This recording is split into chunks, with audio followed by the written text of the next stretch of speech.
In today's episode, the odyssey of my first IT job at a startup.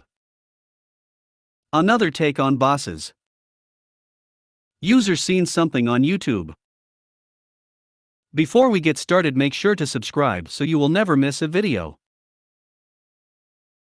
So let's get started. The odyssey of my first IT job at a startup. So this story goes back to my first job out of college. Not counting theme park ride operator. I get hired on to be the IT guy for a startup. Brand spanking new, 110% optimism, 33% dreams, and just enough BS to make the wheels spin. I show up on the first day and the founder shows up 5 minutes after me with the landlord, and the landlord gives him the key and shakes his hand. I check the date on my watch and what do you know? It's the first of the month. What's going on? Oh, don't worry, first day in the office, the furniture and computers are being delivered this morning, then we can start setting up computers and everything. Okay. Best day ever. The founder is actually a hardware engineer and just hired me because his wife knows that he has too much on his plate to do all the IT stuff himself. So he opted to hire a cheap, fresh IT guy because I'm cheap, and if anything pops up I can't handle, he will still be there. Let's be honest, 99% of IT is sh*t that we could have handled in high school.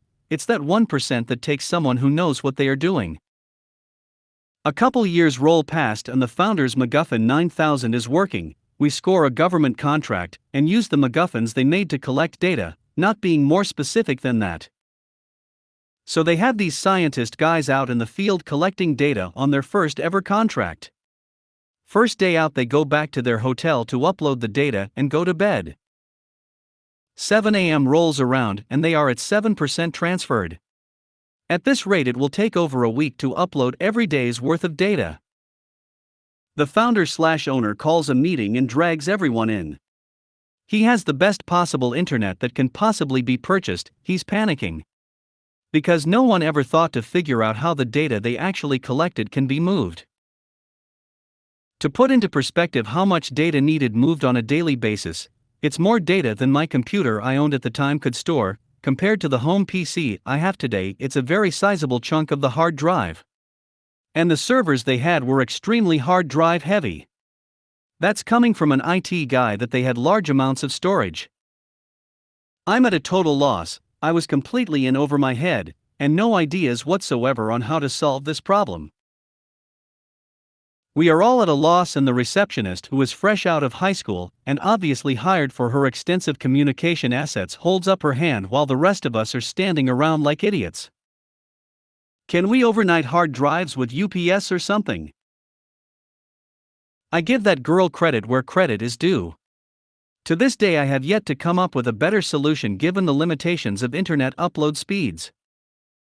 The next best solution was to rent a property and get a server-grade internet connection hooked in, then have the field scientists sleep there.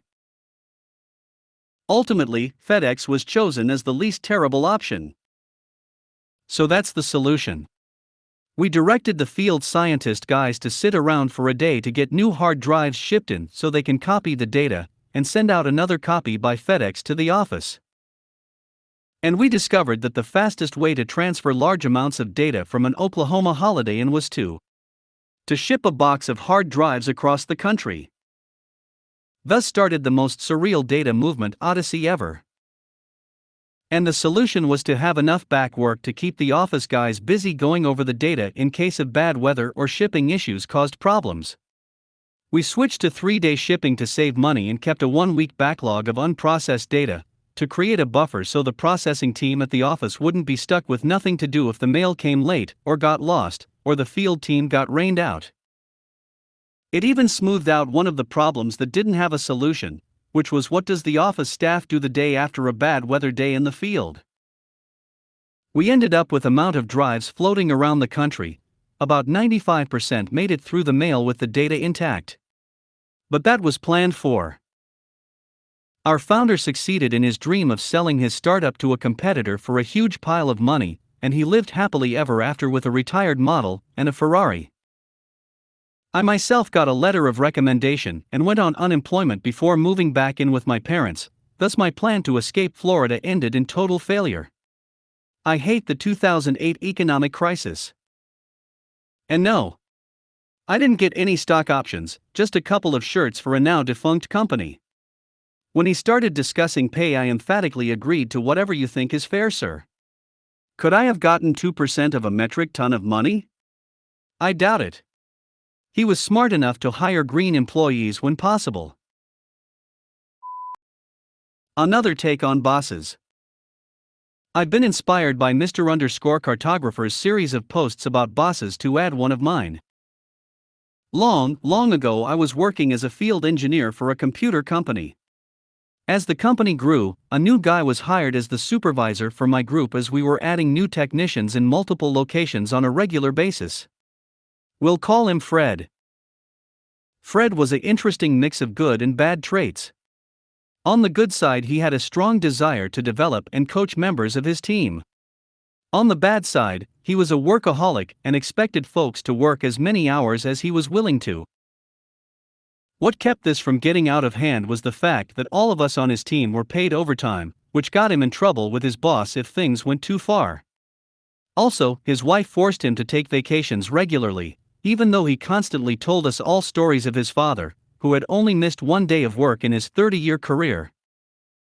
As time went on and the company grew, Fred got promoted up a rung, and he selected me to step into his old position, so I moved into a management role. One of my tasks was scheduling training and vacations for our team, which was spread out all over the western US. This was not a huge deal. I created a calendar for the entire year, and let all my techs know to put in requests with a reasonable notice and things should be okay.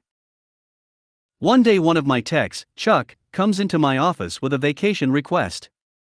Chuck was an excellent tech, customers loved him, and he never asked for anything unreasonable.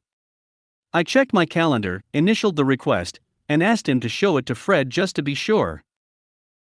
Chuck pops next door to Fred's office and suddenly, I hear Fred yelling, he can't believe Chuck is asking for time off. Chuck is never here. How dare he even think of asking for vacation? I'm out of my chair and in the hall when Chuck, pale as a ghost, comes out of Fred's office. The rest of the office staff is silent, staring toward the sound of the outburst. I signal Chuck into my office, close the door, and ask what happened. He has no idea, he just handed the paperwork to Fred, and Fred exploded. I have no idea what set this off, but I take the request form, tell Chuck to leave it with me. My first impulse was to march into Fred's office and argue with him, but I realized that was probably a dumb idea. I sat down and spent about 10 minutes thinking through possible approaches, and came up with something that I thought would work. I quietly walked into Fred's office. He was hunched over his desk, very tense, and I assumed he was a bit embarrassed since he knew everyone in the office had heard his tantrum. I sat down opposite him and very quietly said, "Fred, I need your help." Fred's manner changed quickly. He relaxed, and I could see he was going into his coach mode. I quietly explained that since he had put me into my supervisory position, I wasn't sure how to handle things like what had just happened. Could he help me out? What was I supposed to do? I had verified that Chuck had the time off coming, and that there was nothing scheduled that we needed Chuck for. Was there something I didn't know about? I asked all these questions in the calmest manner I could. I wasn't arguing with him, I was asking for his help. Fred replied that no, there was nothing I didn't know that would require Chuck to be available. It just seemed like Chuck was always asking for time off, as were other people. And some people were not taking vacation time, so why should Chuck? He was kind of mumbling all this, and I got a strong sense that he was stressed about something completely unrelated, and had just exploded at Chuck as a kind of safety valve. I quietly pointed out that I could not do the job he had put me in if he didn't trust me to make routine decisions. Fred agreed and mumbled an apology, and said Chuck could have the time off. I produced the request form and Fred signed it. I thanked him, and went to find Chuck and give him the good news. After that incident, Fred was a lot better about things. Eventually, I just stopped asking to sign off on small things. He realized I was actually pretty good at my job and he didn't have to sweat the details. That was what I was there for. User seen something on YouTube. So I do IT in healthcare. Recently we had someone come in and push a digital transformation where instead of deploying actual workstations we give people laptops. People have gone from being used to having workstations with 2 monitors to having a laptop, and a few lucky people have been supplied with small portable tablet-style monitors. Now here I am get a phone call from my team lead telling me to go help a user who was given a laptop, but prefers having 2 monitors like she was used to. She informs me that she's having trouble setting up dual monitors on her laptop. I think simple enough, right? Wrong. She then pulls out 2 laptops, one a 7-year-old personal laptop, and her new company supplied one. She then plugs one HDMI into her old laptop, and the other into her new laptop. I watch in amazement cause it is the silliest thing I have ever seen someone do at work. I inform her that even though she has them plugged into each other, and the laptops recognize that something's plugged into the HDMI port, it's not going to work. She replies to me that's not true, I seen someone do it on YouTube with a TV. I said well that makes sense, it's a TV, and a TV is essentially a monitor. She says so is this laptop. I say can you show me the video you found, and the guy was indeed connected to a TV. I was at a loss for words after that because she kept insisting it was possible. I then told her let me try something and launched CMD, entered IP protocol configuration a few times, and then told her again it wasn't possible. Morale of the story is when a user tells you they seen something on YouTube, just know you're in for a ride.